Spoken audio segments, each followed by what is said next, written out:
नमस्ते बच्चों, welcome back to Rama teachers you. आज हम लोग क्लास 10th के फिजिक्स के third chapter that is current electricity का हम लोग थर्ड वीडियो बनाने वाले हैं। हम लोगों ने प्रीवियस वीडियो में ऑलरेडी क्या क्या सीख लिया है, कैसे कैसे हमारे रेजिस्टर्स को हम लोग सीरीज और पैरेलल कनेक्शन में बांट के रख सकते हैं, है ना। तो सीरीज कनेक्शन और पैरेलल कनेक्शन के बारे में हम लोग समझ रहे थे।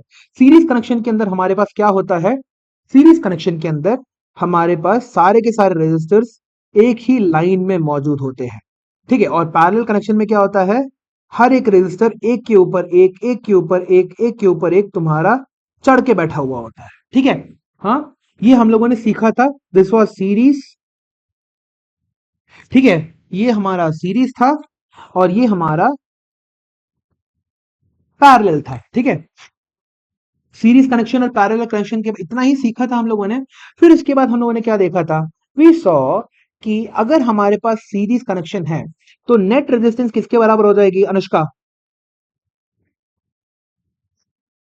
नेट रेजिस्टेंस इन सीरीज किसके बराबर हो जाता है?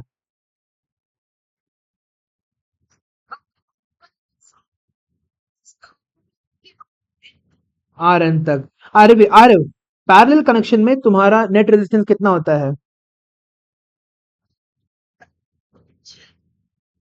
पोटेंशियल नहीं रे, पैरेलल पैरेलल में आर नेट की वैल्यू क्या हो जाती है?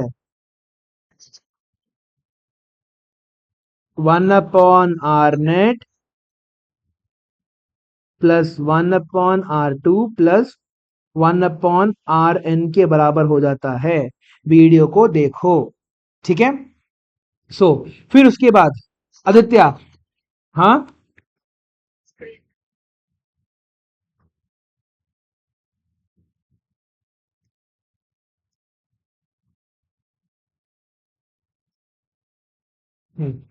ठीक है। सो फिर उसके बाद हम लोगों ने क्या बोला, आदित्य, सीरीज कनेक्शन में क्या कांस्टेंट रहता है? हम्म, बोलो।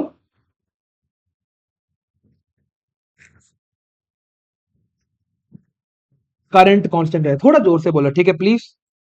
सो सीरीज कनेक्शन में करंट करंट कॉमन होता है, सेम होता है इन ऑल द रेजिस्टर्स। और पैरेलल कनेक्शन में, पैरेलल कनेक्शन में कौन सेम रहता है? पोटेंशियल। थोड़ा जोर से बोलो यार। पोटेंशियल, वेरी गुड, ज्यादा अच्छा लगा मेरे को, ठीक है। नाउ पोटेंशियल सेम रहता है पैरेलल कनेक्शन के अंदर, ठीक है। फिर उसके बाद हम लोगों ने बहुत सारे क्वेश्चंस करने की कोशिश की, हाँ, अलग अलग कॉम्बिनेशन ऑफ रेजिस्टेंस का लेके। किसी को याद है लास्ट क्वेश्चन हम लोगों ने क्या किया था? हाँ, नहीं, अच्छा ठीक है। हाँ, दैट इज हम लोगों ने प्योरली या तो सीरीज कनेक्शन में या फिर पैरेलल कनेक्शन के अंदर कैसे हमारे रेजिस्टर्स निकल के आते हैं उनके बारे में हम लोगों ने सीखा और कुछ नहीं किया। That's what you are trying to say, ठीक है। आगे बढ़ते हैं।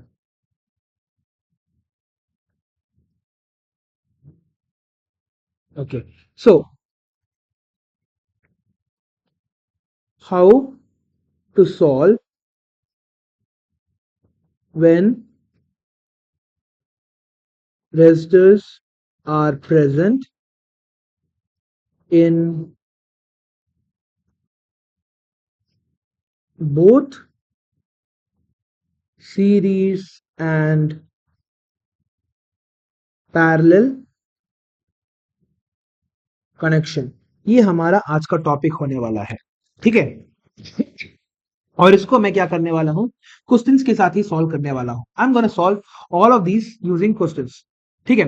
सो जब भी हमारे पास सीरीज और पैरेलल कनेक्शन होता है एक ही सर्किट के अंदर, तो हम लोग यूजुअली क्या करते हैं, पैरेलल में जितने भी हमारे रेजिस्टर्स हैं उन लोगों को सबसे पहले हम लोग सॉल्व करेंगे, फिर सीरीज में जो बचे हैं उन सबको सॉल्व में करेंगे, और finally at the end of the day हमें सारे के सारे जो इक्विवेलेंट रेजिस्टेंस है हर एक हमें एक सीरीज के अंदर देखने को मिलता है। ये बहुत इंटरेस्टिंग टॉपिक है, ये आसान भी है, ठीक है। I have seen 90% of the people जिन लोगों को फिजिक्स टफ लगता है उनके लिए ये चीज बहुत आसान होती है, क्योंकि ये प्योर क्या बोलते हैं, इट्स फन एक्चुअली। अगर तुम एक पैटर्न निकालना जान सकते हो then it becomes really really easy topic. ठीक है, बहुत आसान सा टॉपिक है। चलो एक क्वेश्चन से शुरू करते हैं। ठीक है, हमारे पास ये है क्वेश्चन नंबर 1। हमारे पास एक है 15 वोल्ट का एक बैटरी, 15 वोल्ट्स की बैटरी है। यहाँ पे हमारे पास है दो रेजिस्टर्स ऐसे, ठीक है। और यहाँ पे हमारे पास है एक एमीटर। अनुष्का, एमीटर का काम क्या होता है?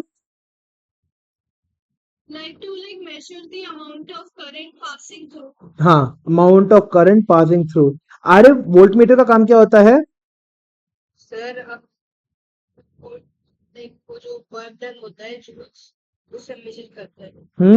पोटेंशियल मेजर करता है, बोलो सिंपल टर्म्स में। ठीक है, कोई भी दो सर्किट के दो पॉइंट्स के बीच में वो क्या करता है, पोटेंशियल को मेजर करता है। ठीक है, सो ओके, ये हो गया हमारा एमीटर। आदित्य, एमीटर में रेजिस्टेंस कितना होता है? एक आइडियल एमीटर के अंदर रेजिस्टेंस कितना होता है? एक आइडियल एमीटर के अंदर रेजिस्टेंस नहीं, एक आइडियल एमीटर के अंदर हमारा रेजिस्टेंस कितना होता है? जीरो। एक आइडियल वोल्ट मीटर में हमारा रेजिस्टेंस कितना होता है? इनफाइनाइट। वीडियोस देखो, पीछे जाके वीडियोस को देखो, ये सारी की सारी चीजें हम लोगों ने ढंग से एक्सप्लेन कर रखी है, क्यों, कैसे, क्या, कब, किस लिए। ठीक है, नाउ हमारा R1 का वैल्यू हमें दे रखा हुआ है कितना? 5 ओम्स। R2 का वैल्यू हमें दे रखा हुआ है 10 ओम्स। R3 का हमारा वैल्यू दे रखा हुआ है 15 ओम्स। R4 का वैल्यू दे रखा हुआ है 20 ओम्स। और R5 का वैल्यू दे रखा हुआ है R5 is equal to 25 ohms. ठीक है, नाउ हमारे पास सबसे पहले मेरे को ये बताओ, श्रेयस, R1 और R2 कैसे कनेक्टेड है? Okay, Anushka, R3 R4 R5 कैसे कनेक्टेड है?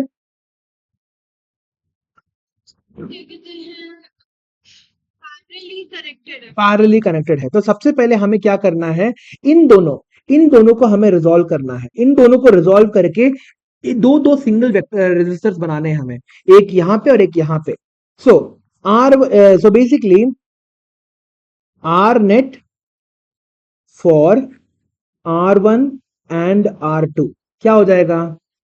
सो 1/R net is equal to 1/R1 plus 1/R2 होता है।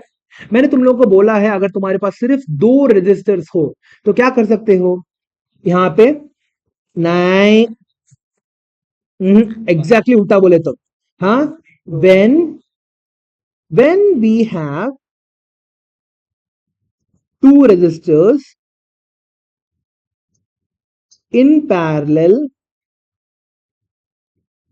आर नेट बिकम्स, ठीक है, टू रेजिस्टर्स यहां पे R1 R2 लिख दो।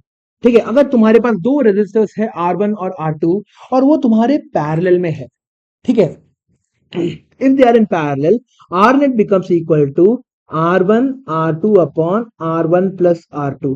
ठीक है, ये सिर्फ और सिर्फ कब यूज करना है?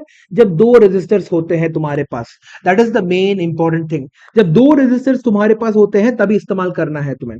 सो यहां पे हमारे पास आर नेट की वैल्यू क्या हो जाएगी? Let's go back to the question. So R net for 1 and 2 के लिए क्या हो जाएगा तुम्हारे पास? R1 R2 upon R1 plus R2, R1 R2 upon R1 plus R2 is equal to 5 into 10 upon 5 plus 10 is equal to 50 upon 15 is equal to 10/3। इसमें कोई doubt है? 10/3 हो गया हमारे पास। 10/3 क्या आया? ओम्स आ गया। Okay, now Aditya, R net for R3 R4 and R5 कितना हो जाएगा? R3 R4 R5 तीनों के तीनों पैरेलली कनेक्टेड है, तो 1/R नेट क्या हो जाएगा तुम्हारे पास? 1/R3। थोड़ा और धीरे बोलो ताकि पता ना चले किसी को।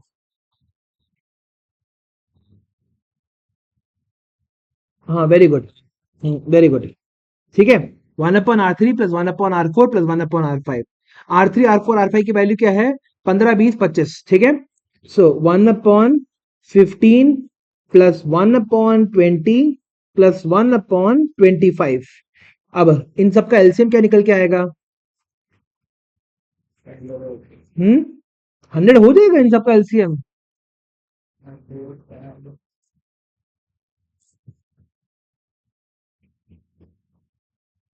15 20 और 25 का एलसीएम क्या होता है? हाँ 15 और 25 50। 150 20 से जाएगा।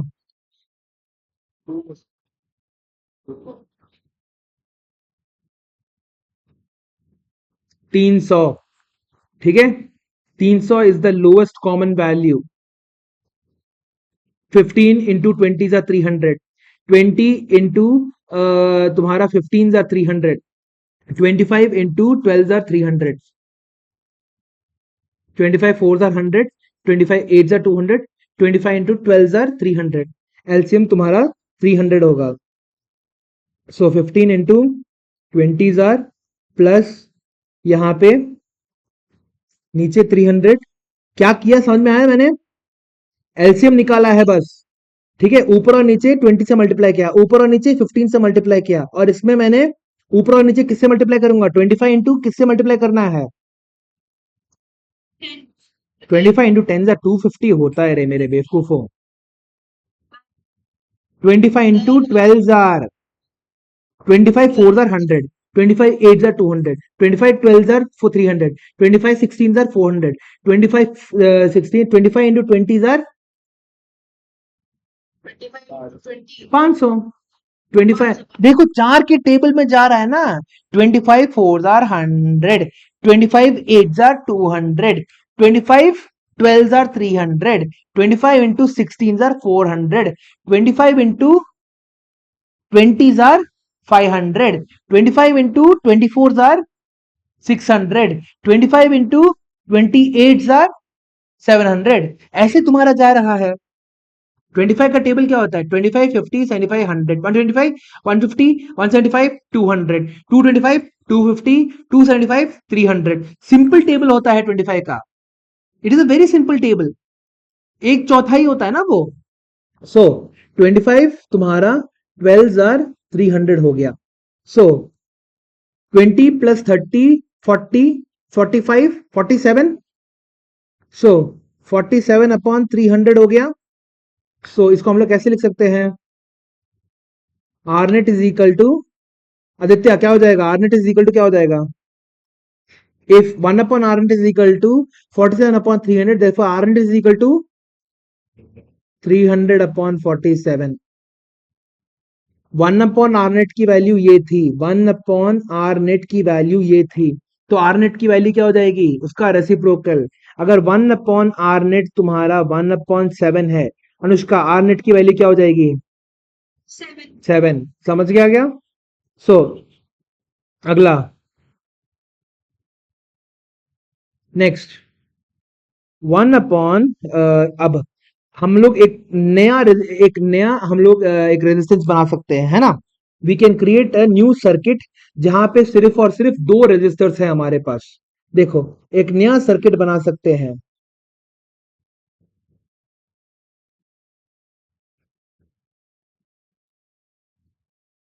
ये 15 वोल्ट हो गया। अब ये जो रेजिस्टर है ये कौन से दो रेजिस्टर्स को दिखा रहा है? R1 और R2 का कॉम्बिनेशन। और R1 और R2 का कॉम्बिनेशन कितना है? 10/3 है ना। 10/3 ओम्स कर सकते हैं। और ये क्या हो जाएगा? 300 अपॉन 47 ओम्स। यही हम लोगों ने किया ना। What did we do? सारे के सारे रेजिस्टेंस को हम लोगों ने कंबाइन कर दिया। ये क्या हो गया? हमारा एमीटर हो गया। एम आई राइट? अब शेष ये दोनों रेजिस्टेंस कैसे हैं? क्या सीरीज में है रे? देखो रे, एक नदी तुम्हारी बह रही है यहां से। यहाँ पे देखो, नहीं अब तो मैं बोल के रहूंगा। यहाँ पे देखो, ऐसे एक नदी बह रही है और ऐसे ही पानी जा रहा है। एक ही सोर्स में जा रहा है ना रे। ये कैसे पैरेलल में बोल सकते हो? हाँ। सो यहाँ पे तुम्हारे पास क्या हो जाएगा?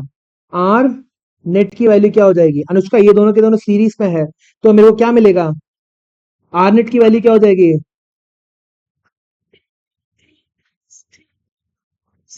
300/47।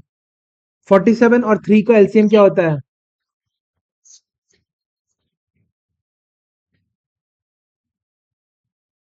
Okay fine, 470 plus 900 upon 47 into 3, fast calculation, 40 3 jar 120, 7 3 jar 21, 141, 140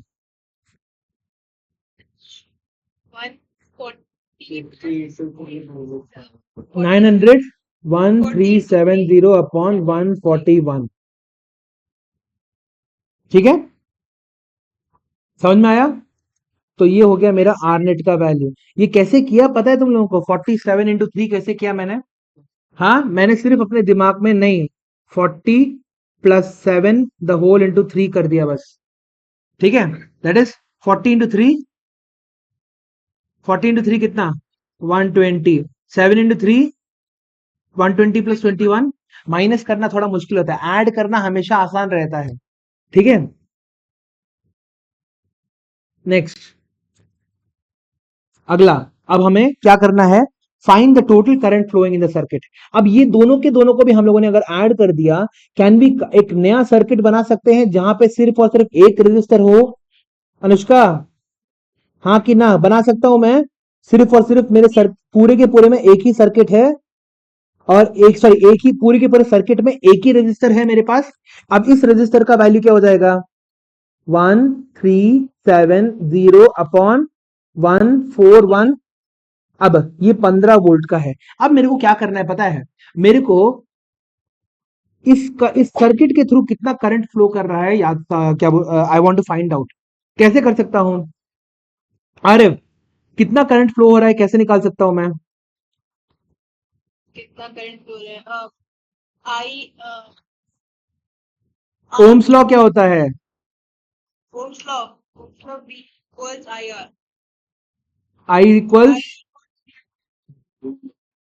क्या मिलेगा, V की वैल्यू क्या है, V की वैल्यू है 15 अपॉन 1370 अपॉन 141, सो क्या मिल जाएगा मेरे को, 115 इंटू 141 अपॉन 1370, ठीक है, this is the main divide, please याद रखो ये मेन डिवाइड है, ऐसे क्रेजी मिस्टेक्स मत करना, ठीक है, 15 इंटू 13, हाँ क्या, ए अपॉन बी अपॉन सी क्या होता है रे, ए अपॉन बी मल्टीप्लाइड बाय सी, हाँ वही,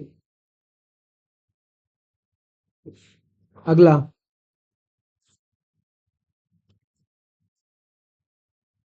ओके, सो ये हमारा, this will be the final answer for ampere, ठीक है, ये हमारा आंसर निकल के आएगा। अब अगला एक और क्वेश्चन करते हैं,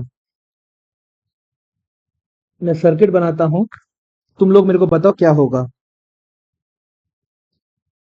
एक काम करो तुम लोग बुक बंद कर लो अपना, ठीक है, I don't want you to actually look at the circuit, book बंद करके रख लो, ठीक है, तुम लोग भी बुक बंद करो, हम्म,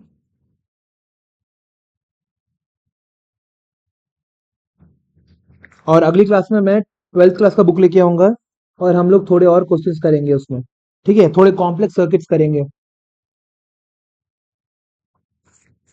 there is a similar chapter like this in 12th class also, current electricity बोल के, I think that is very important for you, तो हाँ बोलो,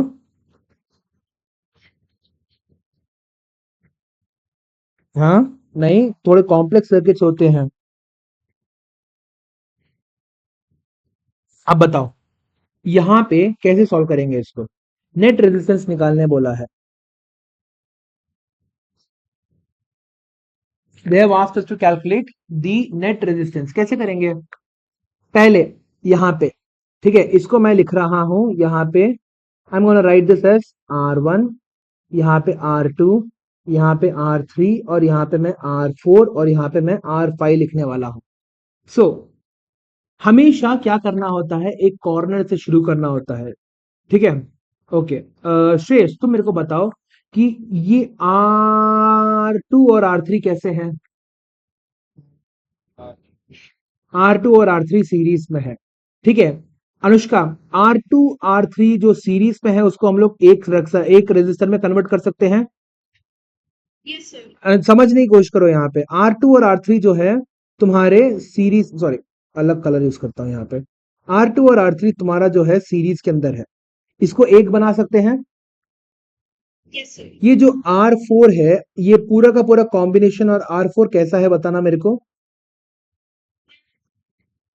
इसमें series में whole thing is parallel to R4. Parallel to R4, ठीक है। और ये पूरे का पूरा कॉम्बिनेशन R1 और R5 के साथ कैसा है आरिफ। R1 और R5. R1 और 5 के साथ ये R5 है, अच्छा ये R5 है. सीरीज. सीरीज में है। तो मैं पूरा का पूरा सर्किट को सबसे पहले कैसे बनाना चाहूंगा, एक सेकंड रुको, आई शो यू। मैं पूरा का पूरा सर्किट को ऐसे बनाना चाहूंगा, ये है R1, ठीक है, ये है R2, ये है R3, ये है मेरा R4, ठीक है, और ये है मेरा R5। तो मैंने पूरा का पूरा रीड्रॉ कर दिया मेरे सर्किट को, ठीक है। हाँ, वोल्टेज की जरूरत ही नहीं है, हमें बस नेट रेजिस्टेंस निकालना है। हाँ, वोल्टेज नहीं दे रखा, ये वोल्टेज का क्वेश्चन ही नहीं है तुम्हारे पास, ठीक है। क्या मैं इस पूरे के पूरे सर्किट को ऐसे बना सकता हूं, this is my R1, this is my R2, this is my R3, this is my R4 और दिस इज माई R5। ये पूरा का पूरा सर्किट ऐसे बन गया है। हाँ, आप बताओ तुम्हारा डाउट क्या था। R2 और R3 एक हो जाएंगे, एग्जैक्टली ये दोनों के दोनों सीरीज में है ना, देखो ये दोनों के दोनों रेजिस्टेंस तुम्हारे सीरीज में होने के कारण हम लोग सीरीज कनेक्शन का इस्तेमाल करके इन दोनों का एक ही बना सकते हैं। फिर उसके बाद क्या करेंगे, हाँ ये पूरे के पूरे इसको, ये पूरे के पूरे इसको हम लोग क्या कर देंगे, एक बना देंगे। फिर उसके बाद सुनो, फिर उसके बाद फाइनली हम लोग क्या करेंगे, इन तीनों को, इस पूरे के पूरे कॉम्बिनेशन को एक बना देंगे।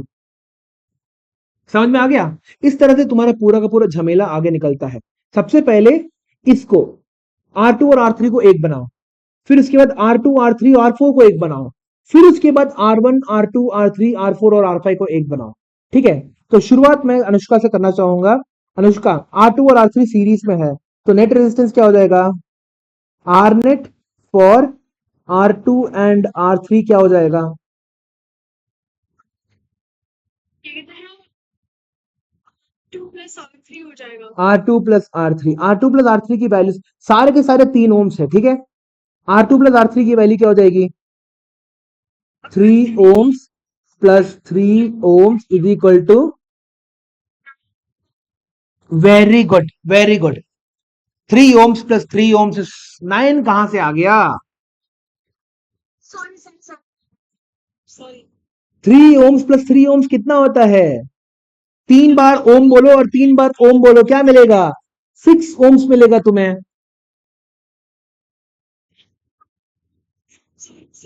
अब Aarav, yes sir. R net for R2 R3 and R4 क्या हो जाएगा तुम्हारे पास। अब इन दोनों को मिला के तुमने क्या कर दिया है, इन दोनों को मिला के तुमने क्या कर दिया है, 6 ओम बना दिया है, ठीक है। सो 1 अपॉन, कितना बोला तुमने, नहीं गलत है, हाँ सॉरी 8, सही है सही है सही है सही है। यहाँ पे 1 upon R23 plus 1 upon R4 is equal to 1 upon 6 plus 1 upon, तुम्हारे पास मैंने फिर से बोला है, यहाँ पे जब हमारे पास दो रेजिस्टर्स होते हैं तो हम लोग क्या कर सकते हैं, R2 3 4, हाँ बोलो, R2 और 3 का कॉम्बिनेशन, ठीक है। R2 3 4 क्या हो जाएगा तुम्हारे पास, यहाँ पे R23 multiplied by R4 upon R23 plus R4 लिख सकता हूं, ये R23 के बराबर है, ठीक है। ये 2 3 का ये है, तो R23 प्लस R4 क्या हो जाएगा मेरे पास, how what will I get, R23 की वैल्यू क्या थी? 6 multiplied by 2 upon 6 plus 2 is equal to how much? Yeah, 12 upon 8. Meaning, R23 नहीं रे, R23 है ये, R2। हाँ यहाँ पे एक सेकंड रुको, ये हो जाएगा मेरा is equal to R234 is equal to how much? 12 upon 8 is equal to तुम्हारा 3/2 ओम्स निकल के आ गया। ठीक है, अब यहां पे तुम पूछ रहे थे मेरे को R23 क्या है? इन दोनों का मिक्सचर है। ठीक है, इन दोनों का मिलन है, इन दोनों का, इसका और इसका एक करने के बाद मेरे को R23 मिल रहा है। मैं यहाँ पे क्या बोल रहा हूं, इन दोनों को कंबाइन करके मैंने एक अकेला रेजिस्टेंस बना दिया, ये हो गया मेरा R23। और ये किसके पैरेलल है?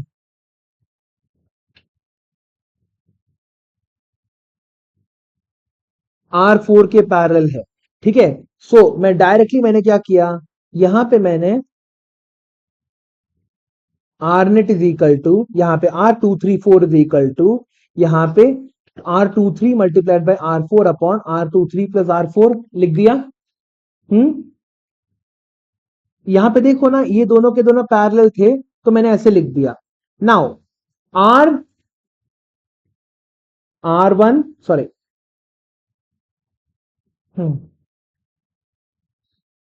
R1 comma R234 comma R5 are in series, ये सभी के सभी तुम्हारे सीरीज में है। देखो R1 R234 और R5 सभी के सभी तुम्हारे सीरीज में है। यहाँ पे देखो R1 R234 और R5 सभी के सभी तुम्हारे सीरीज में है। तो हम लोग क्या कर सकते हैं, यहाँ पे वैसे लिखेंगे, यहाँ पे देखो, सो R1 की वैल्यू क्या है? 2 ohms. R net is equal to R 1 2 3 4 5 1 2 3 4 5 is equal to क्या हो जाएगा? यहाँ पे हमारा R नेट करके लिख सकते हैं, R net is equal to R1 plus R234 plus R5 is equal to 2 plus 3/2 plus 2। 3/2 की वैल्यू क्या होती है? 1.5 प्लस 2, तो 2 प्लस 2 4 प्लस 1 5.5।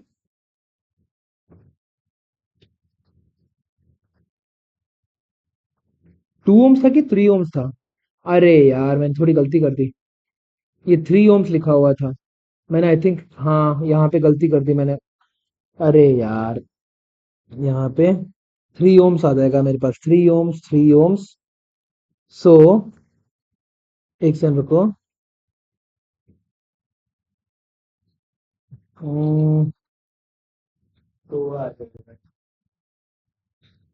सो यहाँ पे मेरे को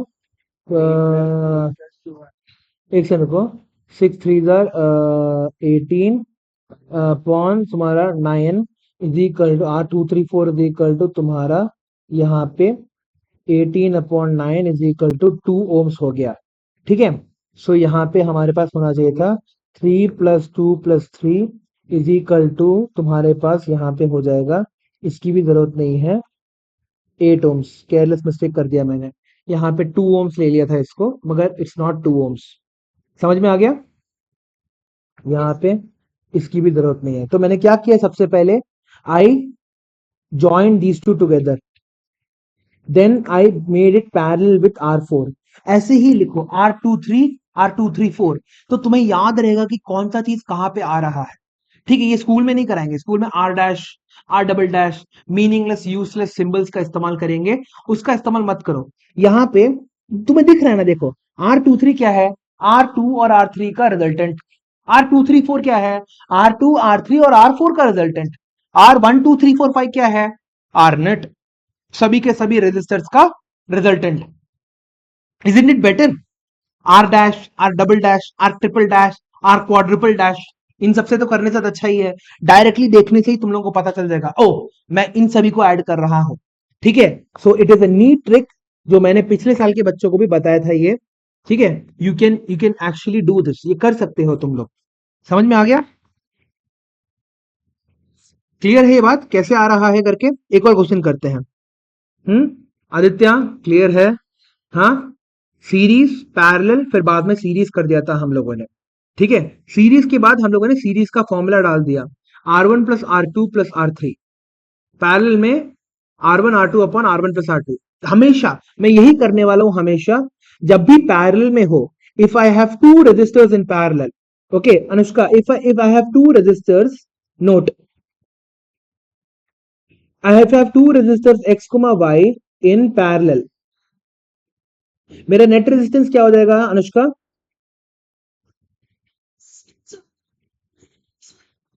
very good, X plus Y. ठीक है, ये वाला लॉजिक समझ में आ रहा है सभी को? जब दो नेट रेजिस्टर्स पैरेलल में हो, देखो ना यहाँ पे देखो, 1 अपॉन आर नेट क्या हो जाएगा? 1 upon X plus 1 upon Y is equal to Y plus X upon X Y. Denominator same करने के बाद तो आर नेट की वैल्यू क्या हो जाएगी? इसका reciprocal X Y upon X plus Y. मैं यही लॉजिक इस्तेमाल करने वाला हूं फॉर दो रेजिस्टर्स ऑलवेज। तीन रेजिस्टर्स के लिए क्या होगा पता है? तीन रेजिस्टर्स के लिए क्या होगा?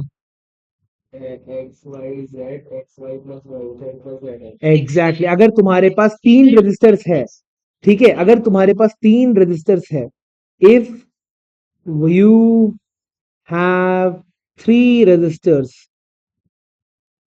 तो आर नेट की वैल्यू हो जाएगी three resistors X comma Y comma Z. तो तुम्हारा हो जाएगा आर नेट की value X Y plus Y Z plus X Z upon X Y Z. ठीक है, चार रेजिस्टर है तो क्या हो जाएगा? If you have four resistors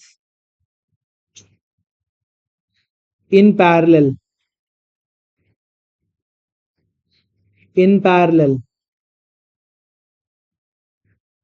देखो तुम्हारा क्या बोलते हैं, स्कीम निकल के आ रहा है कि नहीं?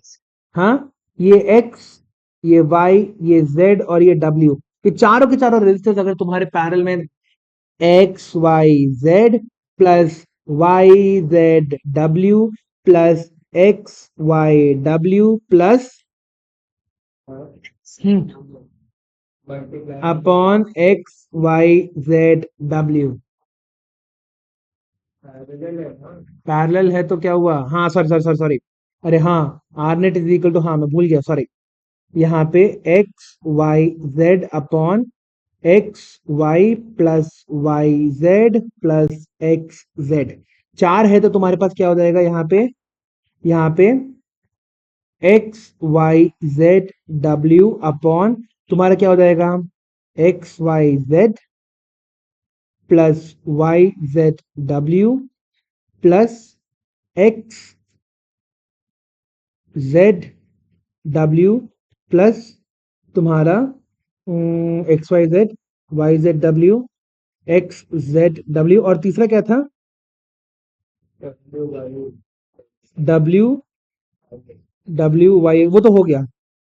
डब्ल्यू कहाँ पे? डब्ल्यू डब्ल्यू एक्स वाई, ठीक है, ठीक है। तो ये तुम्हारा ऐसा कॉम्बिनेशन आ सकता है। चार से ज्यादा, तीन से ज्यादा I don't think you should use this formula. ठीक है, डायरेक्टली एलसीएम निकाल के कर सकते हो। Find the equivalent resistance of the following circuit. अगला क्वेश्चन है तुम्हारे पास, net resistance.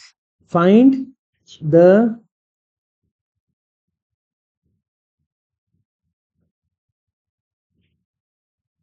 of the following circuit। यहां पे है तुम्हारे पास 1 ओम, दूसरा, तीसरा, 1 ओम, 2 ओम, 3 ओम, 3 ओम,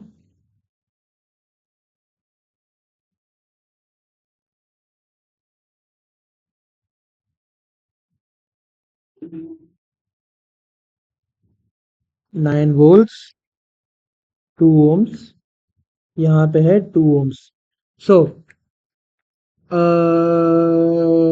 अनुष्का अगेन तुमसे, सो मेरे मेरे को इस पूरे के पूरे क्वेश्चन में हिस्ट्री बताओ क्या क्या हो रहा है। C. R1 और R5 कहाँ दिख रहा है रे तुम्हें? मैंने तो कुछ लिखा ही नहीं है। अनुष्का बुक बंद करो रे। तो R1 और R5 कहाँ से पता चल गया तुम्हें? ऐसे इमेज बना के हाँ like बिल्कुल, बुक बंद करो रे। Just keep your book close. हाँ, यहाँ पे गॉड, सब लोग चीटर है मेरे क्लास में। R1, R2, R3, R4, R5। बताओ। R2, R3 और R4 क्या है? What are R2 and R3 and R4 doing? they're in a parallel. और R1, R2, R3, R4, R1, R2, 3, 4 और R5 क्या है? What do you say? They're in a series. Series connection. तो बस इतना ही करना है तुम लोगों को। चलो शुरू करते हैं। सो रेजिस्टेंस ऑफ R2, 3, 4 की वैल्यू क्या हो जाएगी तुम्हारे पास? हाँ, R1, R2, R3 अपॉन यहाँ पे हो जाएगा R1 तुम्हारा R2, R3 plus R2, R3, R4 plus R1, R3, R4 plus तुम्हारा ये मैं क्यों कर रहा हूँ डायरेक्टली? मैं वही वही तो डिलीट। सो हाँ, एक सेकंड रुको, देखने दो। हाँ ठीक है, अब करंट भी निकाल लो। सो 1 upon R2, 3, 4 is equal to 1 upon R1 plus 1 upon R2 plus 1 upon R3 is equal to क्या हो जाएगा? 1 upon 1 plus 1 upon 2 plus 1 upon 3 is equal to क्या हो जाएगा? यहाँ पे एलसीएम क्या हो जाएगा आरिफ?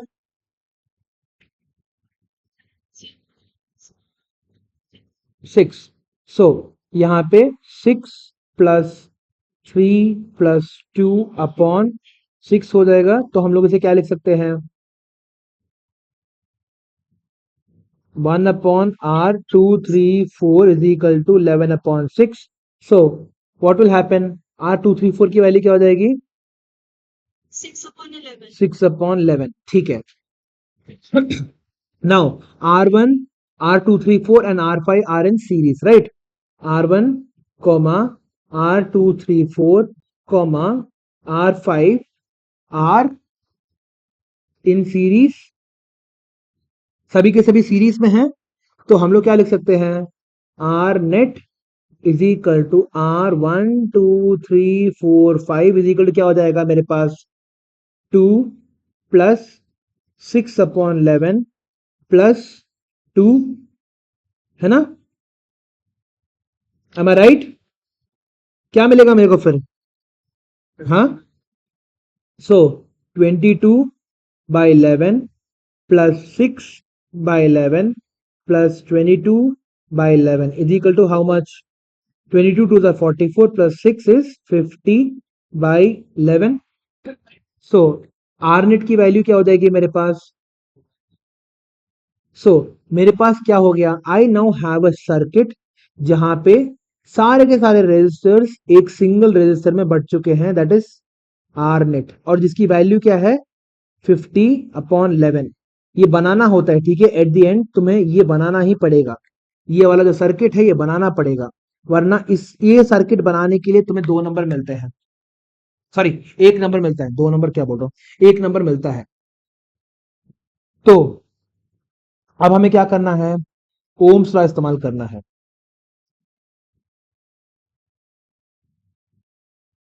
ओम्स लॉ क्या कहता है? V is equal to I R, therefore I is equal to V upon R। V की वैल्यू क्या दे रखी है हमें? 9 अपॉन R की वैल्यू क्या है?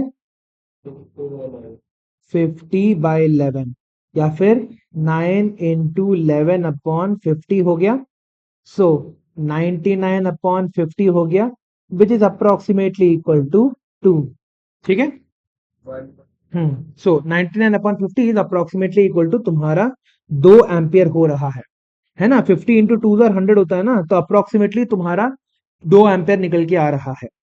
ठीक है, सो सबसे पहले हम लोगों ने क्या किया, आर नेट की वैल्यू निकाली। We calculated the value for R net. R net की वैल्यू निकालने के बाद हम लोगों ने ओम्स लॉ का इस्तेमाल किया। We used Ohm's law. Ohm's law क्या बोलता है, V is equal to I R, therefore I is equal to V upon R. तो तुम्हारे पास ये वैल्यू हम लोगों ने निकाली। सो 9/50/11 क्या हो जाएगा, 9 इंटू 11/50। हाँ, ऑफकोर्स, उसके उन सब के मार्क्स नहीं कटते तुम्हारे। ठीक है, ये तो बेसिक्स होते हैं तुम्हारे, ये इन सब चीजों के मार्क्स नहीं कटेंगे। ठीक है, नाउ एक और क्वेश्चन करे, ऐसा ही क्वेश्चन करे और करे। चलो,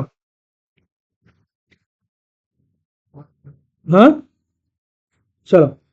ये वाला क्वेश्चन समझ में आया कैसे किया हम लोगों ने। आरनेट निकाल के करंट निकालना था at the end of the day. Current निकालने के लिए हम लोगों ने क्या किया, ओम्स लॉ का इस्तेमाल किया। ठीक है, डाउट है इसमें क्या? No. ठीक है, जब मैं एग्जाम लूंगा तब गलत करो, फिर मैं जो लात मारूंगा ना मैं तुम लोगों को।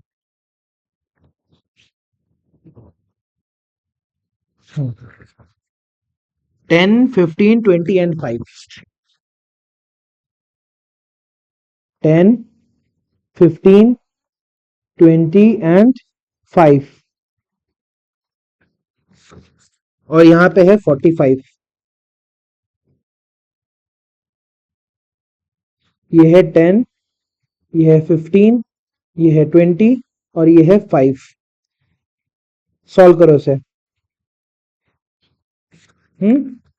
मैं वीडियो को पॉज कर रहा हूं, तुम लोग सॉल्व करके मेरे को आंसर बताओ। 1 मिनट लो और वीडियो को सॉल्व करो, सॉरी इस क्वेश्चन को सॉल्व करो और वापस प्ले करो। Net resistance हो गया। चलो इस क्वेश्चन को सॉल्व करते हैं। सबसे पहले इन सबको हम लोग, अगर ऐसा एक क्वेश्चन दिया हो जहां पे कोई नाम नहीं दे रखा है, तो will give it a name. ये हो जाएगा R1, R2, R3 और ये हो गया मेरा R4। अनुष्का, जो तुम्हारा मैंने पूछा थोड़ी देर पहले, वो उसी का तुम्हारा रिस्पॉन्स चाहिए मेरे को। ठीक है, R1 एंड R2 हमारे क्या है, They are connected in series.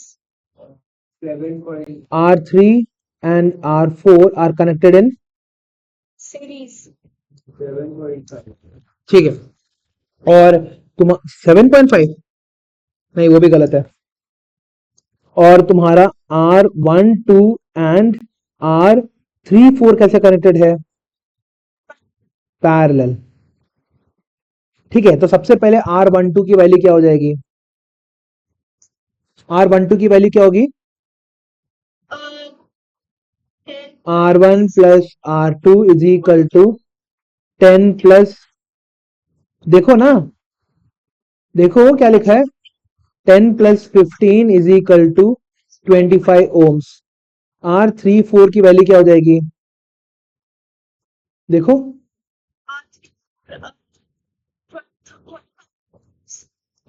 that is R3 plus R4 is equal to 20 plus 5 is equal to 25 ohms। ठीक है, नाउ एक और इंटरेस्टिंग चीज देखो यहां पे, if 2 equal resistors are connected in parallel, the net resistance becomes half of each। ठीक है, जैसे फॉर एग्जांपल अगर तुम्हारे पास दो रेजिस्टर्स है तुम्हारे पास, देखो, if you have two resistors R1 is equal to R2 is equal to, दोनों के दोनों R है, तो क्या हो जाएगा, 1/R net is equal to 1/R plus 1/R is equal to 2/R therefore R net की वैल्यू क्या हो जाएगी, R/2। हमारे केस में क्या हो रहा था अनुष्का, हमारे केस में क्या हो रहा था आरव, हमारे केस में ये हो रहा था कि ये जो R12 है और R34 जो है, ये दोनों के दोनों क्या थे मेरे, both of them were parallel to each other, right. और इन दोनों की वैल्यू क्या आ रही थी, 25 ओम, और यहाँ पे भी 25 ओम आ रहा था। दोनों का मेरा जो रेजिस्टेंस है 25 ओम है, दोनों इक्वल है और पैरेलल है। जब इक्वल और पैरेलल होते हैं तो हमारा नेट रेजिस्टेंस क्या हो जाता है, इनका आधा हो जाता है। I want you to remember these things so that तुम लोग क्विक कैलकुलेशन कर पाओ।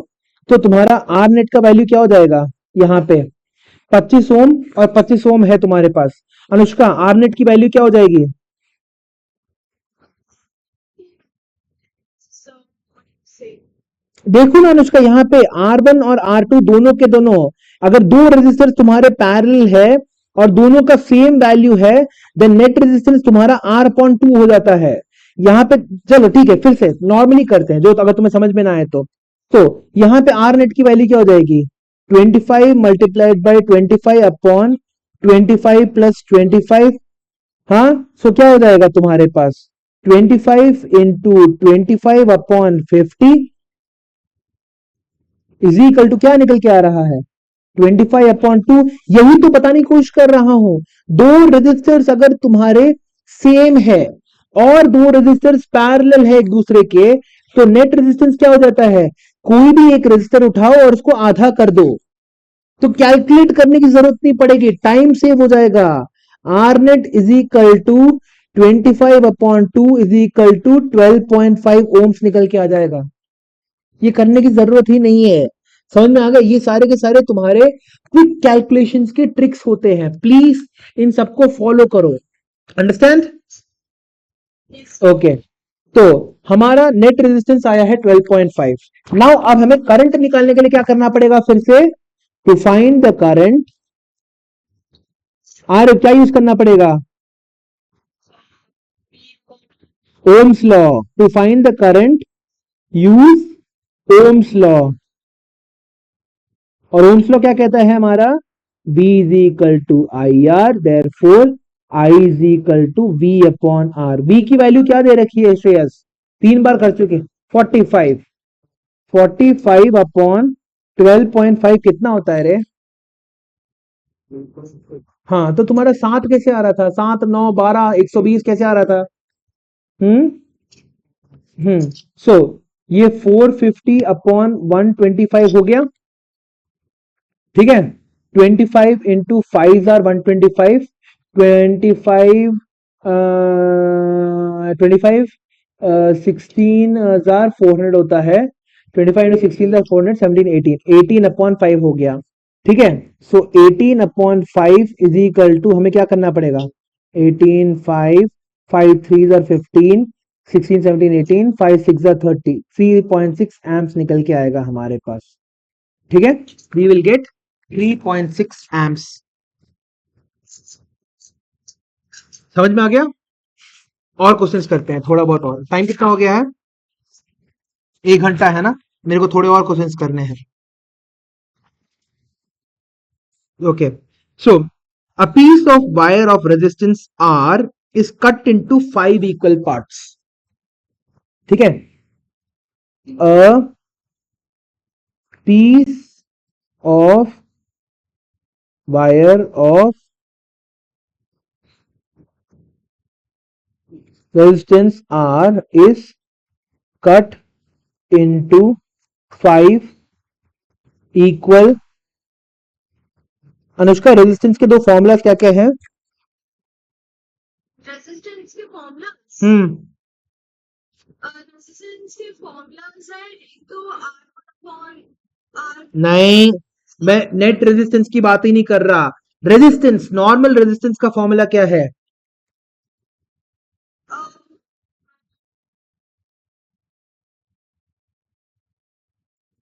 नो स्टडी श्रेयस, हाँ वो भी गलत है,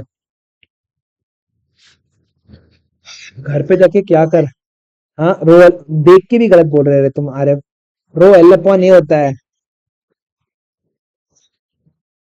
हाँ उस हाँ रो ए अपॉन एल, बिल्कुल गलत है। ए ऊपर और एल नीचे लेके आ गए तुम। Hmm so a piece of wire of resistance R is cut into 5 equal parts. ठीक है, these parts are connected in parallel. If the equivalent resistance of their combination is R dash, then find the ratio of R upon R dash. ठीक है, they are connected in parallel and their new net is R dash. ठीक है, find the ratio R upon R dash. Find the ratio R upon R dash.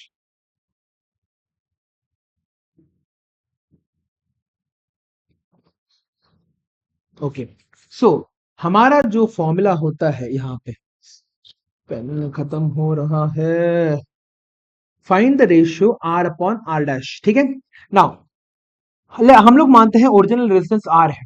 ठीक है, और हम लोग normal इंसान की तरह क्या करने वाले हैं, इस वायर ऑफ लेंथ एल ले लें, इसको, इस पूरे के पूरे लेंथ को एल ले लें।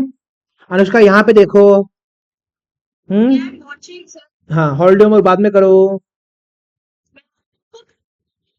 ओके, यहाँ पे हमारे पास 1 2 3 4 और ये थोड़ा ज्यादा लंबा बड़ा हो गया, एक सेकंड रुको।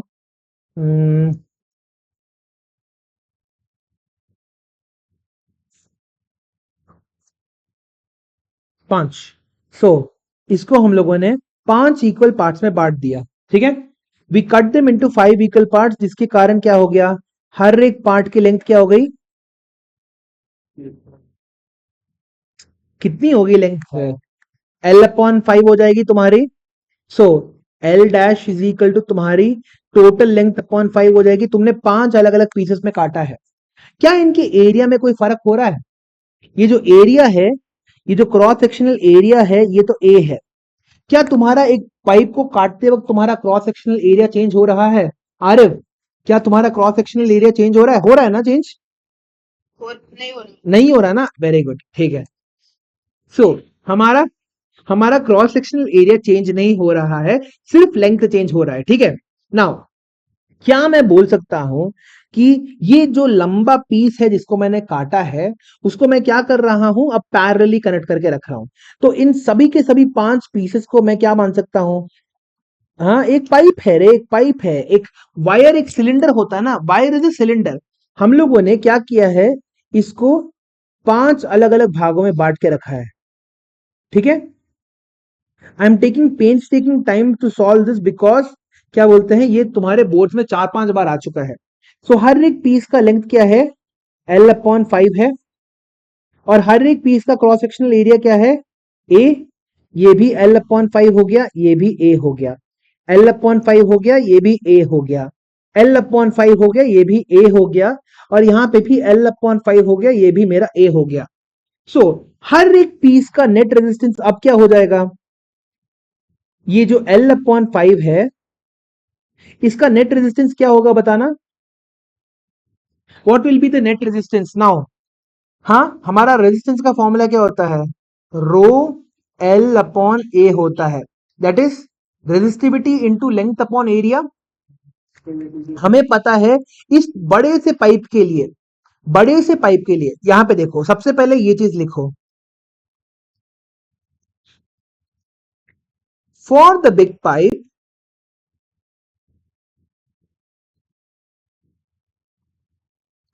Of resistance are, for the big pipe of resistance are, इसका लेंथ क्या था टोटल, इसका क्रॉस सेक्शनल एरिया क्या था, तो इसका टोटल लेंथ था एल, इसका क्रॉस सेक्शनल एरिया ए था, और इसका रेजिस्टेंस हमें क्या दे रखा हुआ है, आर। तो मैं क्या लिख सकता हूं कि R is equal to rho L upon A लिख सकता हूं। कुछ नहीं दे रखा, फर्क नहीं पड़ता, हमें जरूरत भी नहीं है। देखो, अब यहां पे देखो, हमारे पास क्या है, एक इंडिविजुअल पीस का रेजिस्टेंस क्या हो जाएगा, R is equal to rho, L change हुआ है ना, अब इस नए पीस का लेंथ क्या है? L/5। ठीक है, अगर मैंने इस पीस को, अनुष्का, अगर मैंने काट दिया, क्या मटेरियल चेंज हो गया क्या? अगर मैं जब कॉपर वायर को काट रहा था वो सडनली गोल्ड बन गया क्या? कॉपर वायर को काटने की कोशिश की और वो गिरते ही गोल्ड बन गया क्या? नहीं ना। रेजिस्टिविटी चेंज नहीं होती है जब हम लोग हमारे एक वायर को काटते हैं, रेजिस्टिविटी रिमेन्स कांस्टेंट। और यहां पे हम लोगों ने ऐसे काटने के कारण क्रॉस सेक्शनल एरिया भी सेम है, तो मैं इसको क्या लिख सकता हूं क्या, कि रो L/5A लिख सकता हूं। हाँ, और मेरे को पता है कि ये जो यहां पे रो L/A की वैल्यू क्या है? R। तो इस रो L/A जो है इसको मैं R लिख सकता हूं, R/5 लिख सकता हूं।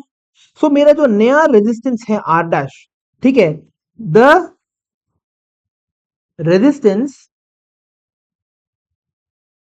Of one small piece is कितना? R/5। एक छोटे से पीस का रेजिस्टेंस मेरा कितना है? R/5 है। ठीक है, ये कैसे किया मैंने फिर से बता रहा हूं। मेरे को दे रखा था a piece of wire of resistance R is cut into 5 equal lengths. तो मैंने क्या किया, मैंने अज्यूम किया कि जो मेरा पाइप है उसका जो रेजिस्ट लेंथ है L, क्रॉस सेक्शनल एरिया है A। ये क्वेश्चन में नहीं दे रखा था, आई जस्ट अज्यूम्ड कि मैंने एक बड़ा सा पाइप लिया है जिसका लेंथ है L, जिसका क्रॉस सेक्शनल एरिया है A। तो मैंने बोला R is equal to rho L/A, ये पहले लिख दिया। फिर उसके बाद मैंने क्या किया, एक बड़े से रेजिस्टर को 5 भागों में बांट दिया। ठीक है, I cut them into 5 equal pieces, जिनके एक एक पीस का जो लेंथ था वो क्या था? L/5, L/5, L/5, L/5, L/5। इन सबका एरिया क्या था? A के बराबर था। ठीक है, सो मैंने नया रेजिस्टेंस निकाला, मेरे को क्या मिला? मेरा नया रेजिस्टेंस मिला R L/5A। Anushka, if you remember this, हम लोगों ने 9th क्लास में ये किया है, जब हम लोग बोलते हैं कि दो ऑब्जेक्ट्स के बीच में ग्रेविटेशनल फोर्स कैसे चेंज होगा अगर मेरा मास डबल हो जाए, मेरा डिस्टेंस कम हो जाए, तो हम लोग क्या करते हैं? Gm1m2 अपॉन R स्क्वायर को हम लोग क्या लिखते हैं? F लिख देते हैं। ठीक है, मास डबल हो गया तो मतलब तुम्हारा क्या हो जाएगा? एक मास डबल हो गया तो हमारा फोर्स डबल हो जाता था। अगर हमारा डिस्टेंस कम हो जाता है, डबल हो जाता है, दैट इज डिस्टेंस तुम्हारा डबल हो जाता है, तो फोर्स तुम्हारा 4 टाइम्स बढ़ जाता, कम हो जाता है। Gm1m2 अपॉन R स्क्वायर होता था। तो हम लोगों ने क्या किया, नहीं समझ में आ रहा है तो बताओ, लास्ट टाइम भी तुम्हें प्रॉब्लम होता था, ठीक है? हाँ, क्या कुछ नहीं ढूंढना है हमें, हमें हाँ, अरे तुम लोगों को समझा रहा हूं ना, ये ऑफ कोर्स लिखना जरूरी है, ये ऑफ कोर्स। नहीं, ये एमसीक्यू क्वेश्चन है पहली बात तो। हाँ, तुम लोगों को सॉल्व करने के लिए मैं समझा रहा हूं बस, this is an MCQ question. ठीक है, सो यहां पे क्या हो रहा है? The resistance of one small piece is R/5। तो यहां पे मैं क्या कर रहा हूं, इन सभी के सभी पीसेस को मैं पैरेलली कनेक्ट कर रहा हूं। देखो, 1 2 3 4 5, इन सभी को मैंने पैरेलली कनेक्ट किया। ओके, आरिफ, इन सबका रेजिस्टेंस क्या है? Sir, instance. हम्म, Uh, uh, अरे यार, R/5 है इन सबका रेजिस्टेंस। sorry. अभी तो सॉल्व किया रे आरिफ हम लोगों ने, एक एक पीस का हम लोगों ने रेजिस्टेंस क्या निकाला? R/5 है करके निकाला। Yes, sir. अब ये सभी के सभी रेजिस्टेंस तुम्हारे पैरेलली कनेक्टेड है, तो क्या हो जाएगा? 1/R net is equal to क्या हो जाएगा? 5/R plus 5/R। ये 5/R क्यों आया? 1/R/5 is equal to 5/R होता है। तो 5/R plus 5/R plus 5/R plus 5/R plus 5/R। ठीक है,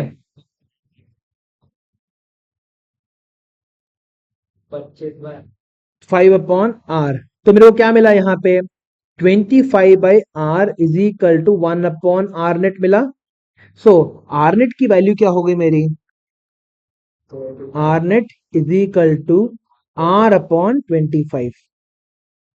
तो नेट रेजिस्टेंस मेरा क्या हो गया, पहले मेरा रेजिस्टेंस कितना था, आर के बराबर था, फिर मैंने बांट के एक एक पीस का रेजिस्टेंस निकाला, मेरे को कितना मिला, r/5 मिला। अब r/5 को मैंने क्या कर दिया, मैंने सीरीज में लगा दिया, सॉरी पैरेलल में लगा दिया, तो मेरे को मेरा नेट रेजिस्टेंस मिल गया। ऐसे ही एक और क्वेश्चन करते हैं, मैं वीडियो को पॉज कर दूंगा आफ्टर वाइल। सो क्वेश्चन है मेरा यहां पे, if a conductor of a cylindrical shape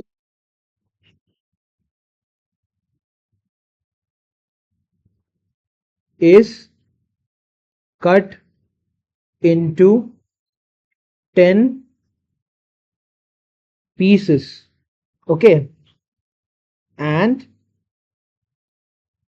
5 pieces, if a conductor of cylindrical shape with resistance R is cut into 10 pieces and 5 pieces are, दो बार मैं पीसेस का स्पेलिंग गलत लिख चुका हूं, मेरे को फर्क पता नहीं क्यों हो रहा है। 5 pieces are connected in series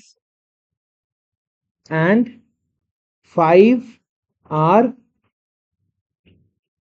connected in parallel, then find the net resistance in series and parallel।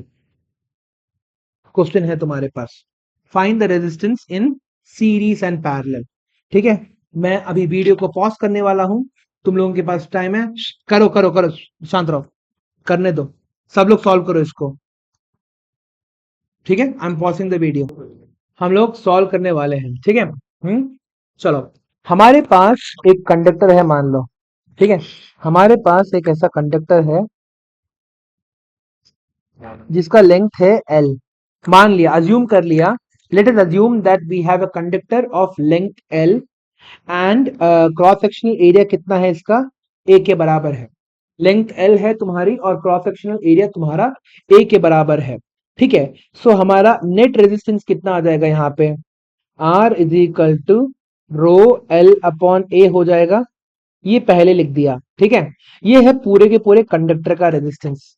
फिर हम लोगों ने क्या किया, हम लोगों ने बोला कि इसी कंडक्टर को हम लोग क्या करने वाले हैं, 10 इंडिविजुअल पीसेस में, 1 2 3 4 5 6 7 8 9, 10 पीसेस में हम लोग इसे कट करने वाले हैं। तो एक इंडिविजुअल पीस का लेंथ क्या हो जाएगा अनुष्का, और इन सभी का क्रॉस सेक्शनल क्या एरिया क्या हो जाएगा Arif,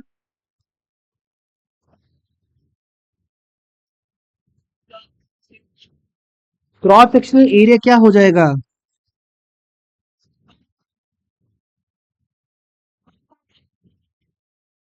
Arif cross sectional area क्या होता है पता है, Yes, sir. क्या होता है फिर, Potential. अच्छा, Potential से related होता है। कुछ पोटेंशियल से रिलेटेड नहीं होता। अरे मेरे प्यारे बेवकूफ, cross sectional area sideways distance होता है, ये जो साइड में जो एरिया है ना, ये जो एरिया है, इसी को हम लोग क्रॉस सेक्शनल एरिया बोलते हैं। ये मैथ्स का टर्म है। जब तुम्हारे पास क्या तुम्हारे पास एक ऐसा एक स्फीयर होता है, उसको तुम बीच से काटते हो, तो ये जो है ये तुम्हारा क्रॉस सेक्शनल एरिया ही तो होता है। अच्छा, तो क्रॉस सेक्शनल एरिया ही तो ए है, इन सभी के सभी पीसेस का क्रॉस सेक्शनल एरिया क्या है बताना, इन सभी बड़े वाले पीस का एरिया, बड़े वाले पाइप का एरिया ए था, तो इन सभी का भी क्रॉस सेक्शनल एरिया क्या हो जाएगा, सर ये जो आपने जो लाइन खींचे है वो अरे मैं बोल रहा हूं, इन ये देखो, इसको इस पूरे के पूरे कंडक्टर को तुमने क्या किया है, 10 अलग अलग पार्ट्स में बांट दिया है। ठीक है, ये 10 अलग अलग पार्ट्स का एक एक पार्ट का लेंथ कितना है हमारे पास, L/10 है, क्योंकि ये पूरा का पूरा L था, तो इसको तुमने 10 अलग अलग भागों में बांट दिया, तो एक पीस का लेंथ क्या हो गया, L/10। हाँ। जब पीस को तुम काटते हो, ऐसे काटते हो, तो तुम्हारा क्या बोलते हैं, क्रॉस सेक्शनल एरिया चेंज होता है क्या? नहीं ना। तो क्रॉस सेक्शनल एरिया अभी भी कितना हो जाएगा, ए के बराबर ही होगा ना, हाँ कि ना? हाँ, ठीक है, क्रॉस सेक्शनल एरिया अभी भी ए के बराबर है। तो तुम्हारा ये जो आर डैश है अनुष्का, आर डैश की वैल्यू क्या हो जाएगी, आर डैश की वैल्यू क्या हो जाएगी, एक पीस के रेजिस्टेंस की वैल्यू क्या हो जाएगी? Okay, what do you say? Rho F upon 10 upon 8. Is equal to क्या लिख सकते हैं इसको,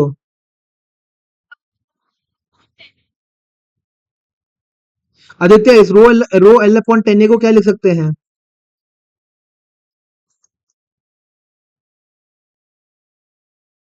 रो, हाँ, आर अपॉन 10 लिख सकते हैं हम लोग, ठीक है। Now R dash is equal to R upon 10 निकल के आ गया। अब हम लोग क्या कर रहे हैं, 5 पीसेस को सीरीज में कनेक्ट कर रहे हैं और 5 पीसेस को पैरेलल में कनेक्ट कर रहे हैं। आर सीरीज की वैल्यू क्या हो जाएगी, R dash plus R dash plus R dash plus R dash plus R dash, that is 5 R dash की वैल्यू हो गई। और आर पैरेलल की वैल्यू क्या हो जाएगी, 1/r पैरेलल की वैल्यू क्या हो जाएगी,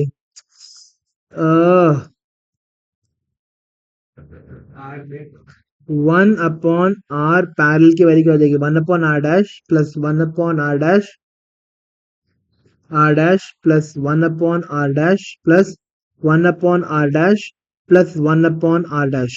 सो अनुष्का, Yeah, 5r डैश की वैल्यू क्या हो जाएगी, 5 R dash की value 5 rho L upon 10 है. अरे अनुष्का, r डैश की वैल्यू क्या है रे, अच्छा, rho upon 10, R upon 10, सो क्या हो जाएगा, R upon 2. Aditya Shreyas, 1/r parallel क्या हो जाएगा,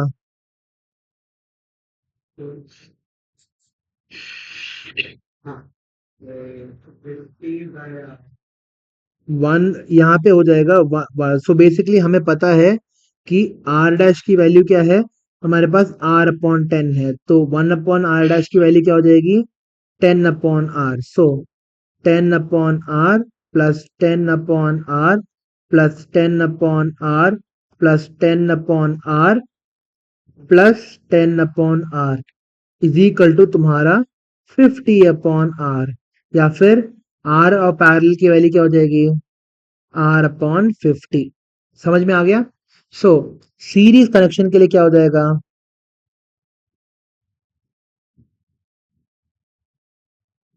सीरीज कनेक्शन के लिए तुम्हारा नेट रेजिस्टेंस हो गया जाएगा r/2। पैरेलल कनेक्शन के लिए क्या हो जाएगा, r/50। ठीक है, समझ में आ गया ना? हाँ, हाँ, अब अगर इन दोनों को हम लोग अब जो अब हम मैंने एक और क्वेश्चन बोला था, इन दोनों को अगर हम लोग ऐड कर दें, सीरीज में रख दे, दैट इज ये सभी के सभी रेजिस्टेंस को हम लोगों ने क्या कर दिया, आर ऑफ सीरीज और आर ऑफ पैरेलल जो है, इसको हम लोगों ने सीरीज कनेक्शन कर दिया। ठीक है, अब नेट रेजिस्टेंस कितना हो जाएगा सीरीज कनेक्शन में, आदित्य नेट रेजिस्टेंस क्या होता है सीरीज कनेक्शन में, नेट रेजिस्टेंस किसके बराबर हो जाएगा सीरीज कनेक्शन में, आर, नहीं R3 नहीं है वो, R parallel, R series plus R parallel हो जाएगा। आर नेट की value R series plus R parallel हो गया, तो यहाँ पे क्या हो जाएगा, आर सीरीज कितना था हमारे पास, सीरीज कनेक्शन कितना था हमारे पास, r/2 प्लस आर पैरेलल कितना था, r/50। सो एलसीएम क्या निकल के आ जाएगा Anushka, What do you say? 50 plus 2 upon 100. Anushka normal LCM क्या होगा रे, 2 और 50 का एलसीएम 50 होता है ना, 25R plus R is equal to तुम्हारे पास 26R/50। तो तुम्हारे पास क्या हो जाएगा यहाँ पे, यही तो है। अरे Anushka, net resistance series connection ही तो है, तुम उल्टा क्यों बोल रही हो। R/2 plus R/50 is equal to 25R plus R/50 is equal to तुम्हारा 26R/50 या फिर 13R/25। खत्म।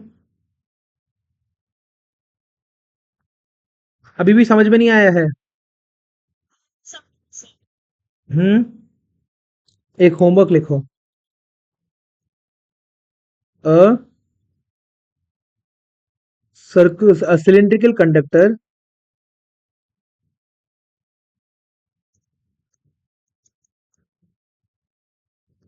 is cut into तुम्हारे पास तुम्हारा 20 pieces, ओके। तुम्हारे पास 5 pieces of the cut cylinder are in series. 10 pieces are in parallel, okay, and and the rest of the 5 are as follows.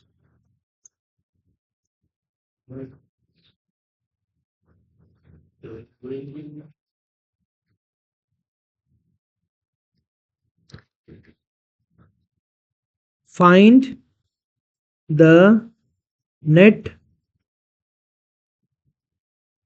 resistance for R series, R parallel and R combination। ठीक है, यहाँ पे R combination तुम्हारा ऐसा है, ठीक है। R series, R parallel और R कॉम्बिनेशन, ये मेरा क्वेश्चन है। 20 पीसेस में काटा है, 5 को तुमने क्या किया है, सीरीज में रखा है, 10 को तुमने पैरेलल में रखा है, और बाकी के जो बचे 5 है उसको तुमने ऐसे रखा है, ठीक है। Find the net resistance for R series, R parallel and R combination. ये हो गया part 1, okay. Find the net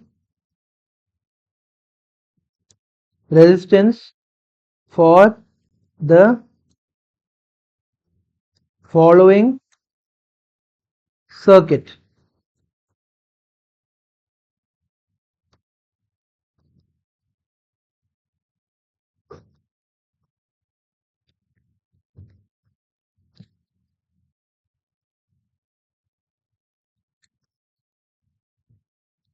ठीक है।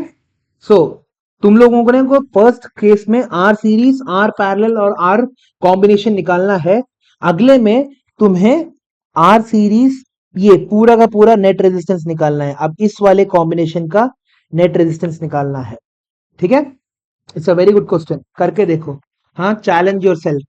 समझ में आ गया? करके देखना इसको, ये पूरा का पूरा, ठीक है। अब मैं शुरू करने वाला हूं हमारा heating effects of electric current शुरू करने वाला हूं, ठीक है। ये बना दिया तुम लोगों ने,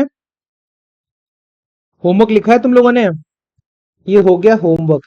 इस होमवर्क को मैं अगले क्लास में सॉल्व करके दिखा दूंगा, ठीक है। मगर ये इंटरेस्टिंग है, ठीक है। अब इसके बाद मैं और कॉम्प्लिकेटेड सर्किट्स बनाने वाला हूं, ठीक है। तुम लोगों ने अभी धीरे धीरे कॉम्प्लिकेशंस हमको बढ़ाते जाना है। समझ में आ गया? ओके। नाउ एक और क्वेश्चन लिख देता हूं मैं। क्वेश्चन यहां पे है तुम्हारे पास, एक और होमवर्क है, ठीक है। एक ऐसा रजिस्टर है आर, ठीक है। उसमें तुम्हारे पास ये है आर, ये है आर, ये है आर, ये है आर, ये है R, ये है R, ठीक है। ये है पॉइंट A, ये है पॉइंट B,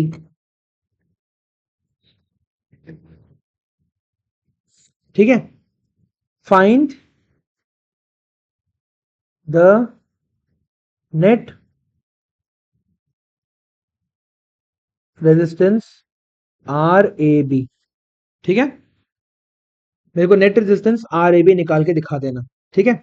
अगला क्वेश्चन, अभी हम लोग ये क्वेश्चन को लिख लो, प्लीज लिख लो इसको, अभी के लिए सिर्फ लिखो।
ठीक है, ये भी R है, ये भी R है, ये भी अच्छा क्वेश्चन है।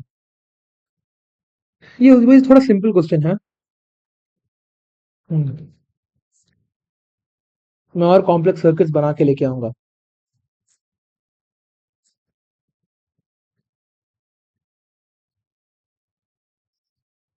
अगला,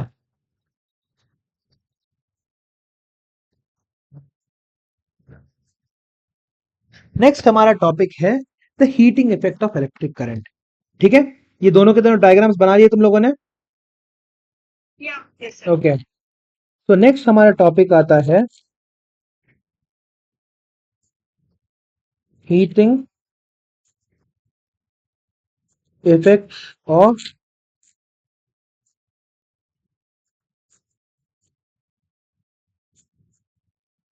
ठीक है, heating effects of electric current. समझ में आ गया?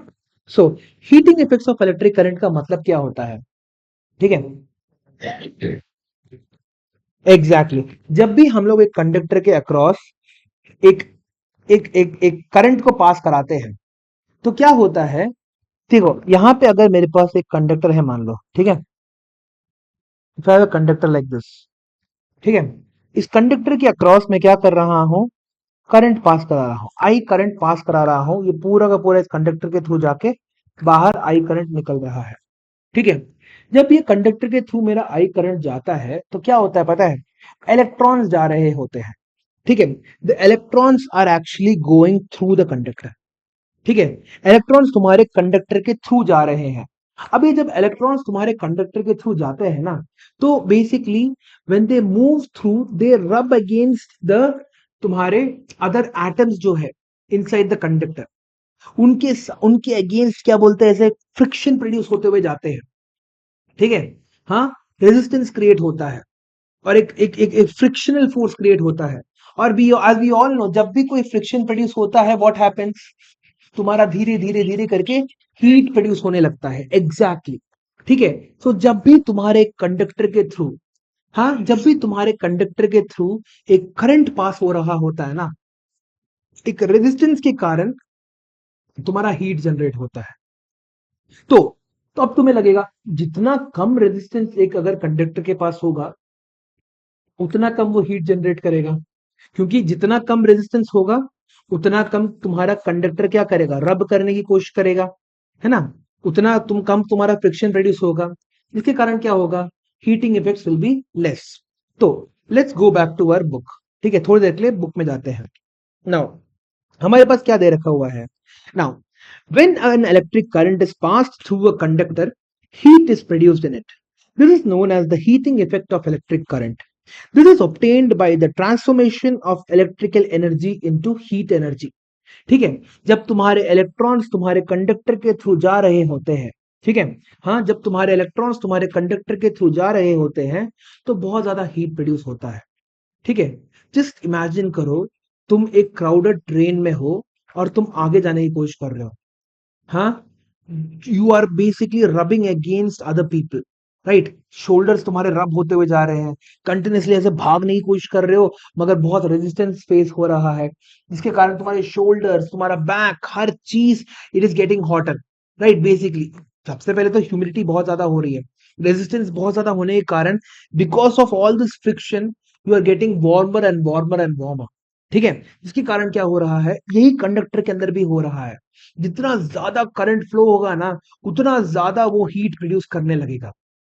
ठीक है, क्योंकि व्हाट इज करंट, अरे what is current, Sir, current is the charge of electrons passing through a path. The rate of flow of electrons, the rate of flow of electrons बोला जाता है। ठीक है अनुष्का, तुम्हारा जो करंट होता है वो किसके डायरेक्शन में जाता है, इलेक्ट्रॉन के डायरेक्शन में हम लोग लेते हैं कि इलेक्ट्रॉन के अगेंस्ट लेते हैं हम लोग,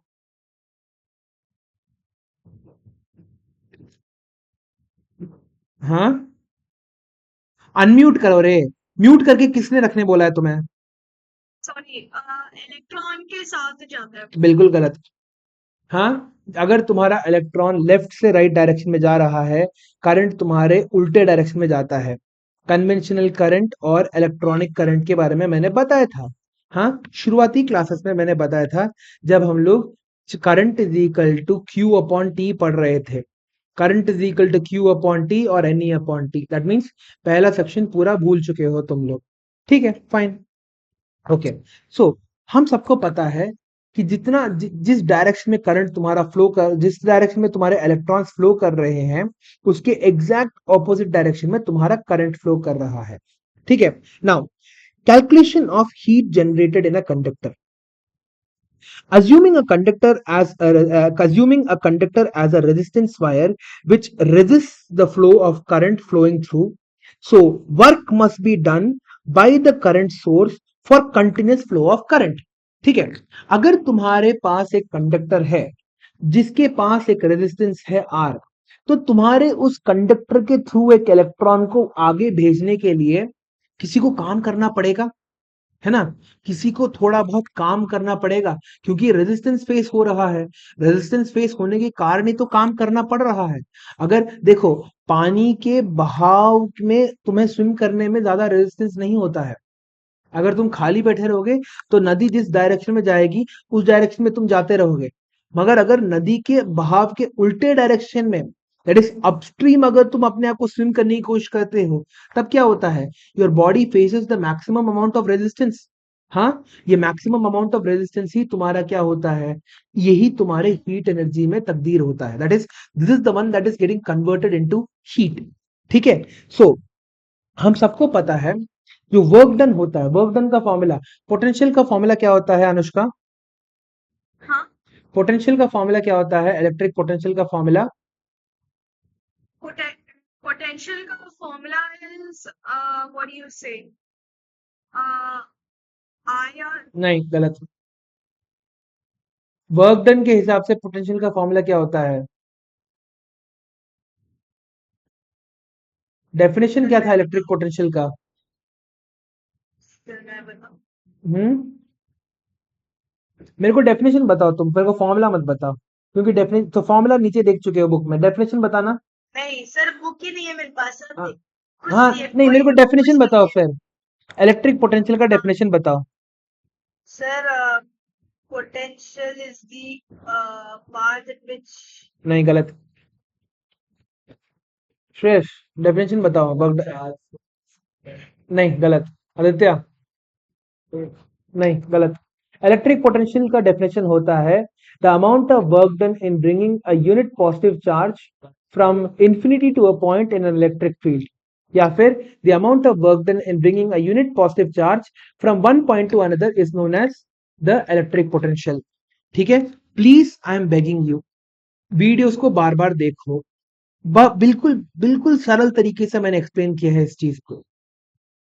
ठीक है, ये एक इंपॉर्टेंट चैप्टर है, करना है करो अनुष्का, वरना क्या बोलते हैं टाइम वेस्ट करते रहो तुम लोग। ठीक है, सो हमें पता है कि इलेक्ट्रिक पोटेंशियल जो होता है, यहां पे देखो, यहां पे सो हमें पता है electric potential is equal to work done upon charge के बराबर होता है। सो वर्क डन का फॉर्मूला क्या हो जाएगा तुम्हारे पास, वोल्टेज इनटू चार्ज। ठीक है, ये समझ में आ गया। Now from the definition of current, current का फॉर्मूला क्या है, what is the formula for current, Q upon T, Q upon T के बराबर है। या फिर तुम क्या लिख सकते हो, Q की वैल्यू क्या लिख सकते हो, Q is equal to I T लिख सकते हो। हाँ, सो वर्क डन की वैल्यू क्या हो जाएगी, इस Q के फॉर्मूला को इसमें डाल दो, वर्क डन का फॉर्मूला क्या हो जाएगा तुम्हारा, V आई टी, यही है तुम्हारे पास। सो सिंपल था। वोल्टेज इज इक्वल टू क्या होता है तुम्हारे पास, voltage is equal to work done upon charge होता है, जिसके कारण वर्क डन क्या मिल गया तुम्हें, वोल्टेज इंटू चार्ज मिल गया। और करंट का फॉर्मूला क्या होता है, Q अपॉन टी, जिसके कारण Q is equal to I T मिल गया। अब इस Q is equal to I T को, मैं आई टी को यहाँ पे डाल दो, तो तुम्हें वर्क डन का फॉर्मूला मिल गया वी आई टी। अब तुम्हारा ओम्स लॉ क्या कहता है, V is equal to I R. अब इस V की जगह आई आर डाल दो, तो क्या मिलेगा, I R multiplied by I T, या फिर आई स्क्वेर आर टी। दूसरा, हमारे पास वर्क डन क्या है, आई आई की वैल्यू क्या हो जाएगी, V upon R. So work done is equal to तुम्हारे पास I into V upon, sorry,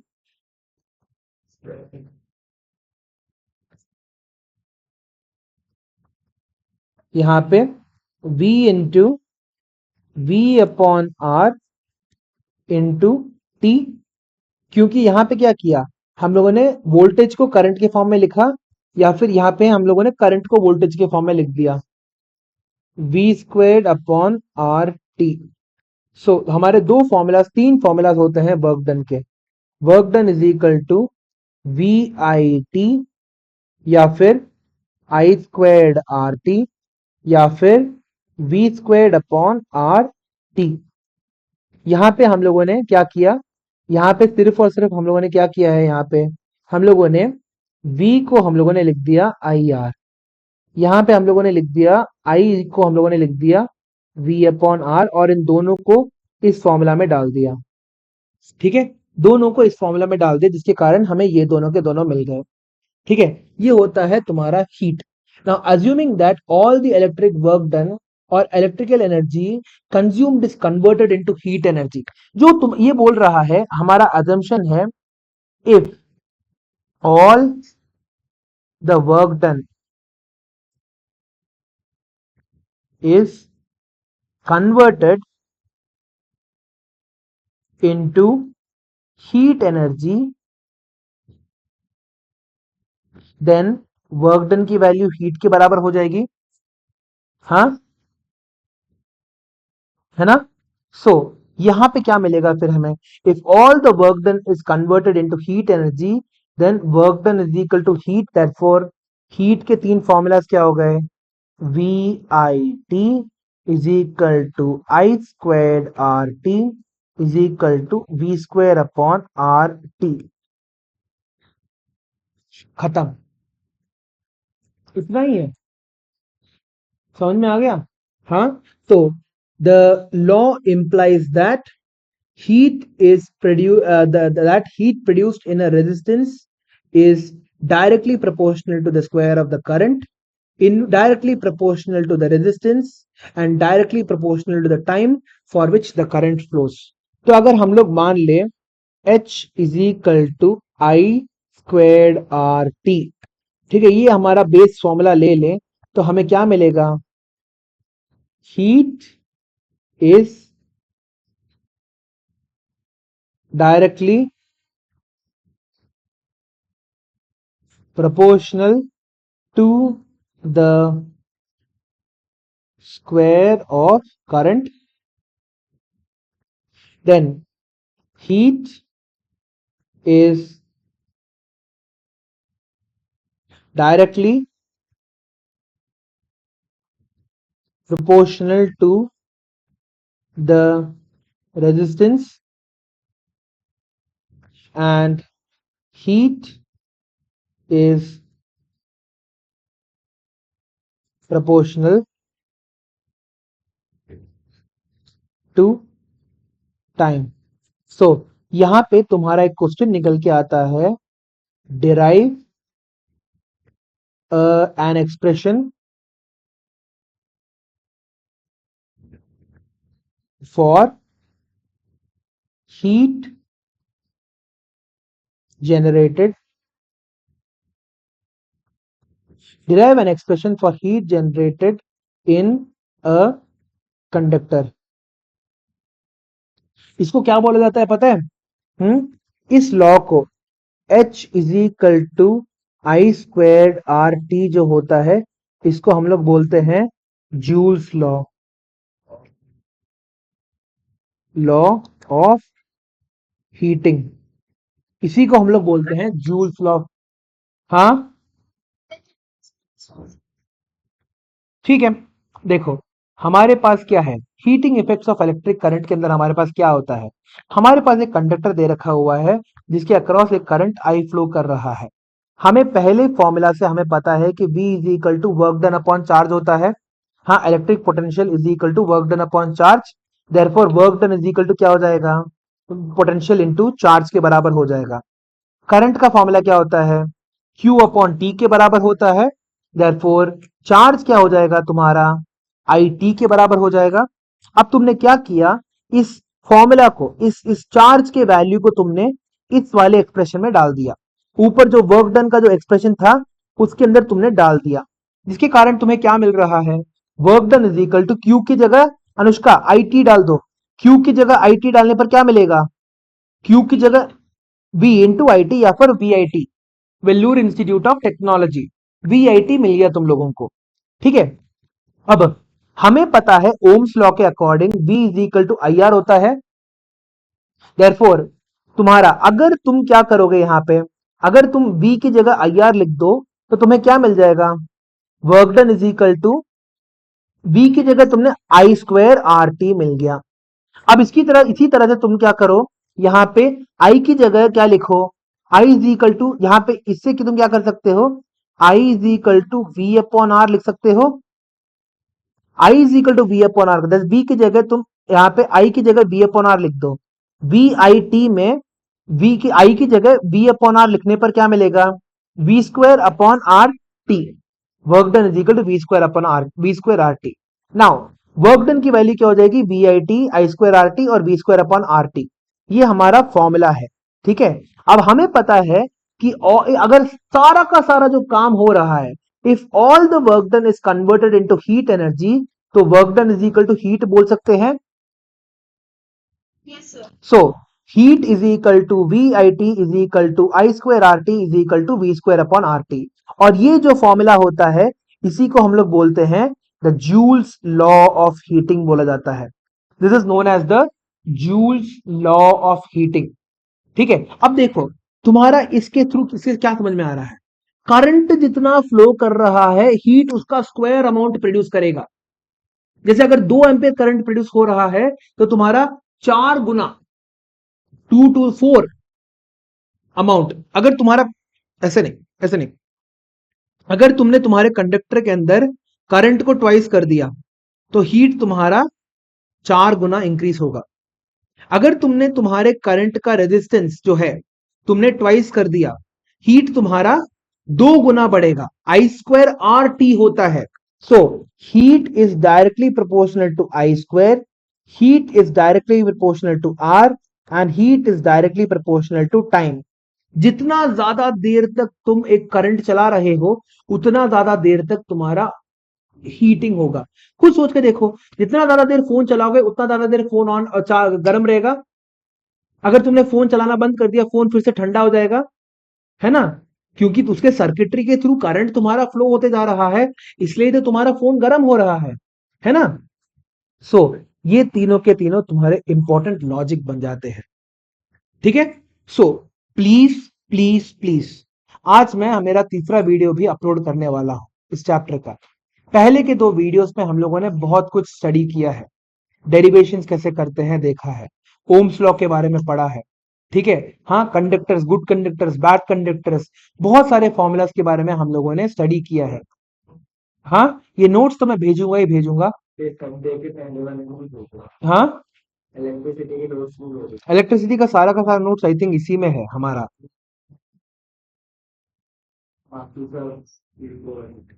hmm, I think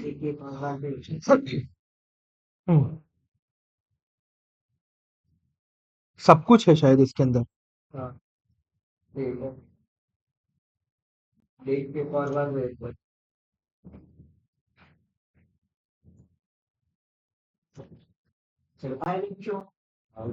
ठीक है, ये पूरा का पूरा हमारा नोट्स मैं डाल दूंगा तुम लोगों को। ठीक है?